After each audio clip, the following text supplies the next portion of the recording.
आजचा जो अर्थसंकल्प आहे त्याच्यात त्यांनी मोठा शोध लावलाय. फार काही वर्षांपूर्वी इंदिराजी होत्या, इंदिरा गांधी, त्यांनी एक नारा दिला होता, गरिबी हटाव. आठवतं ना तुम्हाला?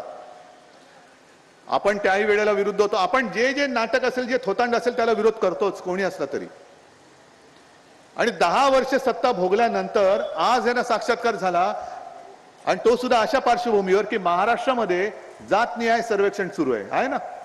तुमच्या घरी पण येऊन गेले लोक, माझ्याकडे पण काल येऊन गेले, जात कोणती जात कोणती जात कोणती. मग इकडे जातीचं सर्वेक्षण सुरू आहे, आणि निर्मला सीतारामन म्हणतात की आम्ही फक्त 4 जातींसाठी काम करणार: महिला, तरुण, त्याच्यानंतर शेतकरी आणि गरीब.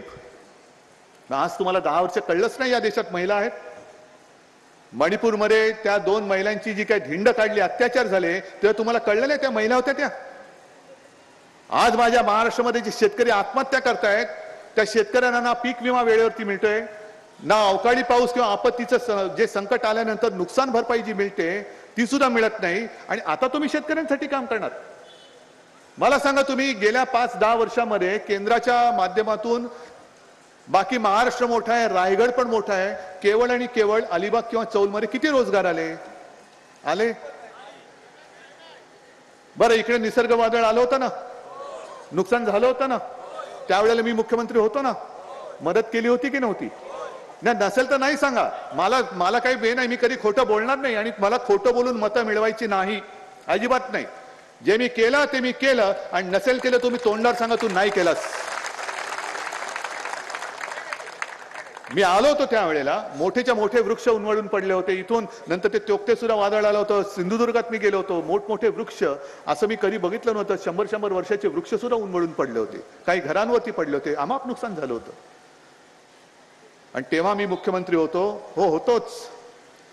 केंद्राच्या निकषाच्या पलीकडे जाऊन मी मदत केली होती. ती मिळाली होती की नाही ते मला सांगा. फळबागांना केली होती, सगळ्यांना मदत केली होती.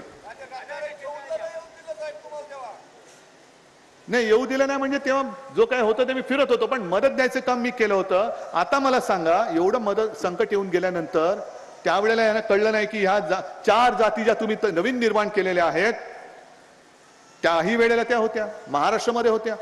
पंतप्रधान आले होते, केंद्राचा 1 पैसा मिळाला होता. आता पंतप्रधान येत आहेत, आता सरकार आपल्या दारी, पंतप्रधान आपल्या दारी.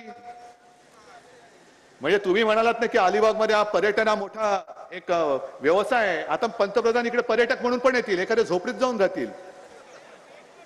भाई और बहनों, आपका और मेरा बहुत पुराना रिश्ता है. आपका जो समुद्र है वो मेरे गुजरात को भी मिलता है, इतना हमारा बड़ा संबंध है. अरे पण त्या समुद्रातून तुम्ही माझे सगळे उद्योग धंदे गुजरातला घेऊन जाते, त्याचं काय? जे गुजरातला मोठं करा, मी काही जळत नाही किंवा माझी काही त्यांच्याबद्दल असूया नाहीये की गुजरात समृद्ध होतं, झालाच पाहिजे. बिहारही समृद्ध झाला पाहिजे.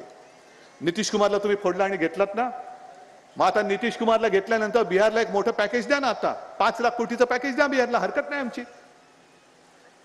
नाही तर नुसती फोडाफोडी करायची. निवडणुका आल्यानंतर तुम्हाला हे 4 वर्ग दिसतात, पण निवडून आल्यानंतर फक्त तुम्हाला सुटाबुटातले तुमचे मित्र दिसतात. सगळं काही त्या ना, म्हणजे मत मागताना 4 जाती आहेत, पण मत दिल्यानंतर चला फुटा, हे माझे 2 मित्र आहेत, यांच्यासाठी मी काम करणार. सगळं सुटाबुटातले. म्हणजे राहुल गांधी मागे म्हणाले होते सुटबुटकी सरकार.